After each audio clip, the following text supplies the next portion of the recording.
Alright, so before I start this video, I just want to say that I'm not copying Dree's idea. I just really want to give my own opinion on Elmo and Grouchland. And another thing I always have to say that, spoiler alert, so if you don't want to watch this video, or if you want to give any spoilers, that I do not recommend watching this video. Just simply, if you do have a DVD, then don't watch it. Or I guess if you don't want to have spoilers, then don't watch the movie. Okay, so fun fact, this was the last time I've ever seen Elmo, ever, because I actually did rewatch this movie a few months back. But the reason why and you're probably saying, why did you stop watching Elmo after this? The reason why I stopped watching Elmo after this was not because, I was actually scared of one of the Elmo characters. Now, I'm not scared of Elmo or any of these characters in Elmo and Grouchland. It was actually from the actual TV show, and one of the guest stars, you can call it. His name was Stinky the Plant. Some of you might remember him, or some of you don't. But if you don't know him, if you're really scared easily, or are afraid of talking plants, I guess, or plants in general, then I guess, you don't watch this video if you're scared or easily, because I'll make a video on Stinky, or maybe, I don't know, or maybe Dree can tell him who Stinky is, because I bet he knows, because he's like a Sesame Street god. But yeah, so this movie was the last time I ever seen Elmo, because yeah, now Stinky was not in this movie, but I believe Stinky was in Follow That Bird, if I'm correct. Or maybe it was just an episode, I don't know. Because I swear Stinky was in Follow That Bird, or maybe he wasn't, I don't know. Because apparently, no, let's not talk about Stinky, let's just talk about the movie. I have one word for this movie. Boring. This movie was super boring. I remember vividly myself stopping the movie halfway through because the movie was cringy, the movie was boring, and I actually agree with Dree on this.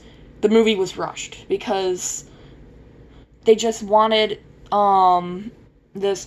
Also, I hate that most of these DVD covers, depending on the DVD you have, it says Elmo stars in his first movie. And guess what? That is not true. And how do I actually prove this? Because in Follow That Bird, Elmo actually made a brief appearance. And even on some covers of the DVD, he's actually on that. So that proves this is not Elmo's first movie. Just because it has Elmo in it and he's the main star doesn't mean it's his movie. So, yeah, and also there's two things Elmo could have done that would have made this movie much easier. And what are those two things were? Try to guess. Because if you did watch the movie, there's two things Elmo could have done that if he would have waited, then Elmo would have, this movie would have never existed. The first thing, actually kind of three things. If Zoe would have not, wasn't acting like that. But in my opinion, Elmo acted kind of like a brat in this movie, if you think about it. Because in the first thing I'm going to talk about how this movie could have ended, Elmo was, when it got in his garbage can, Oscar's garbage can, Elmo, one of the grown-ups told him, oh, Elmo, you should wait until a grown-up or a Muppet or something like that comes by and helps you, or Oscar gets back from somewhere and helps you. And then Elmo says he is gonna wait, but by the second everyone leaves, he says Elmo can't wait anymore, and he jumps in the trash can. And he seriously says that. Or he says something kind of like that. But I swear he did say that in the movie. And apparently, I do not know how old Elmo is, but I believe he first starred around in the mid-'80s. And apparently, the Muppets don't age. But if they did age, holy frick, Elmo. Are you, I don't know. I think Elmo was meant to be 6 in this movie, or something like that. But holy hell, who the hell is 6 and still carries a blanket? Elmo is not a baby. But yeah, and another thing that could have made this movie non-existent, if Elmo, in the scene when Elmo drops in the trash can and then the blanket goes by the door that he's not supposed to open. If Elmo would have waited again for the person to come or Oscar to come, the movie would have been solved. But apparently no, Elmo is an impatient brat and he decides to jump in the thing. Oh my god.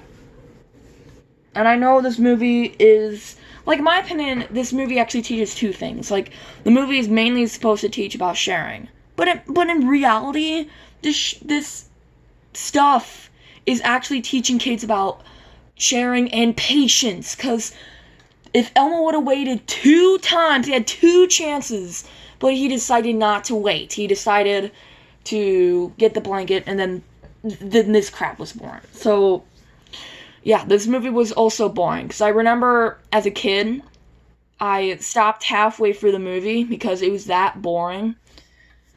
And, oh.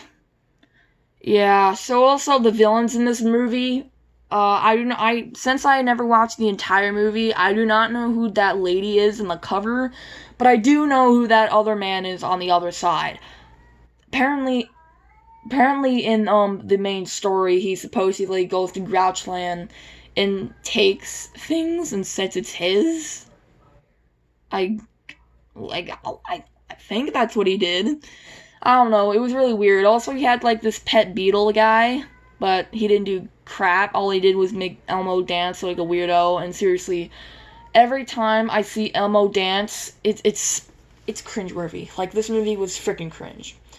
And, yeah, so that's my thought on Elmo and Grouchland. I actually had the Mandela effect, because I actually did not know it was actually called Adventures of Elmo and Grouchland. I just simply remembered it as Elmo and Grouchland. But yeah, so that's Elmo and Grouchland, guys. It was boring, it was lazy, it was rushed, it was cheapened, and every time Elmo danced in that movie, and every single time Elmo would have danced in that movie, and every single time, so, yeah, and every single time I would have seen Zoe from there, I would just think her as a brat now, because thanks to her, this crap was born.